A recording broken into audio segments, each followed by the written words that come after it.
Hello guys, and welcome back to Cooking with Sadaf. Today I'm going to show you how to make these really delicious melt in your mouth sponge cookies.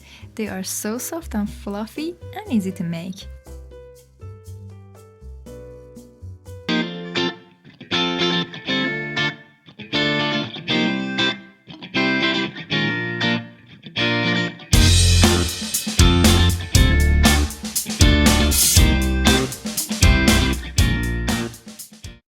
Please note that all of the ingredients and measurements are down in the caption below.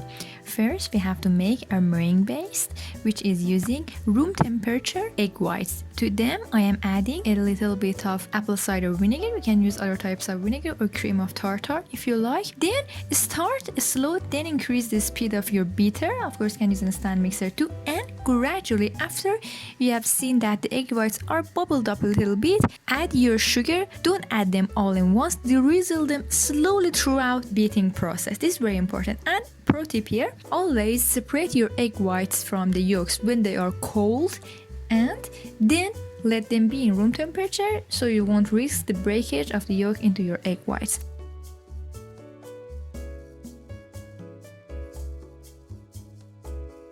It's really easy to miss that stiff peak. As you can see, it's pretty soft peak at this stage. We want it to be stiff peak, otherwise our cookies will fall. So check about every 15 seconds of beating after you have seen that it's glossed up and you can see the trace of your beater onto the egg whites. And when you stick out the beater, you can see that the tip of the beaten egg whites, it's tough and it's not floppy. That's when you can see that it's enough. And for the rest, add vanilla to your egg yolks, which again are room temperature. Add sugar to them and beat them until they are lighter in color and they reach ribbon stage, which means when you again lift the beater off, it falls down like a ribbon. You can always beat your egg whites first and then beat your egg yolks. In this way you won't even need to wash the beater because the egg whites won't actually affect the egg yolks, but vice versa will happen.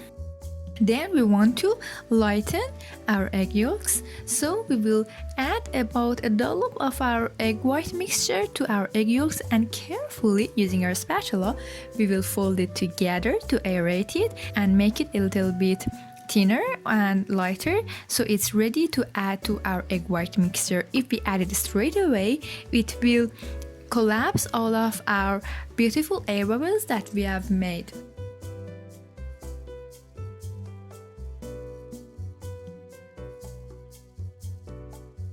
After you have aerated perfectly, it's time to add it to your egg white mixture and make about a hole or inside the egg whites and then add it inside that. And slowly start to fold in the egg whites into the egg yolks. Do not rush this step. Do it carefully. As you can see, I am folding them very slowly from the top to the bottom in a circular motion. And in 3 or 4 batches, add your dry ingredients, which is flour, salt, and your cornstarch.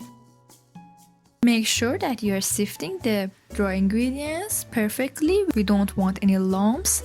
This is really important too, that you are folding the flour again slowly with patience. We don't want to over mix it and we don't want to under mix it either. We want it to be perfectly mixed so that all of the flour is well incorporated into the mixture and also is not over mixed so that the gluten is developed too much and we will have stiff and hard cookies.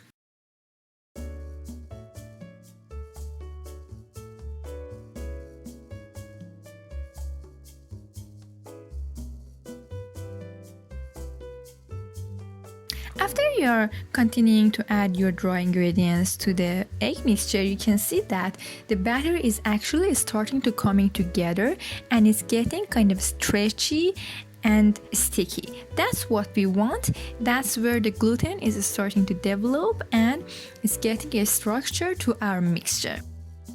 But when you see there are no streaks of flour left, that's when your batter is ready. And make sure that you are folding it from bottom to the top so that there are no hidden lumps and bumps of flour left underneath the batter.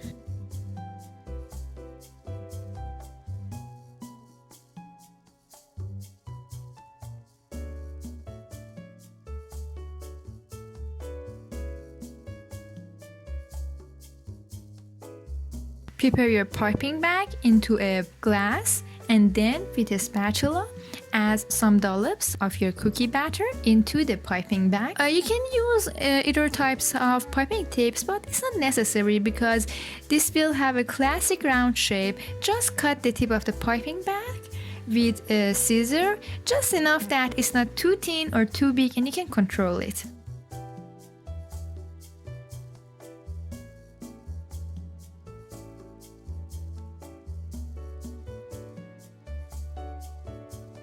Then pipe your cookies into your baking pan, which is lined with baking parchment, with some distance apart because they will rise quite a bit and we don't want them to get stick together. Be quick at this step and don't waste too much time. But if you have a small baking tray like me and just one oven, sometimes you can use your second oven or any other type of reason.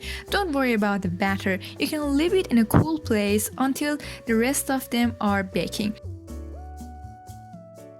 And please tap them very strongly so that any trapped air bubble is going to escape. After they are baked fresh out of the oven, sprinkle some powdered sugar on top of them so that they won't stick and they won't be tacky on the top. You can see our beautiful sponge cookies are ready. You can eat them in any way that you like. I like them plain. They are mildly sweet, not too oversweet that it would bother you.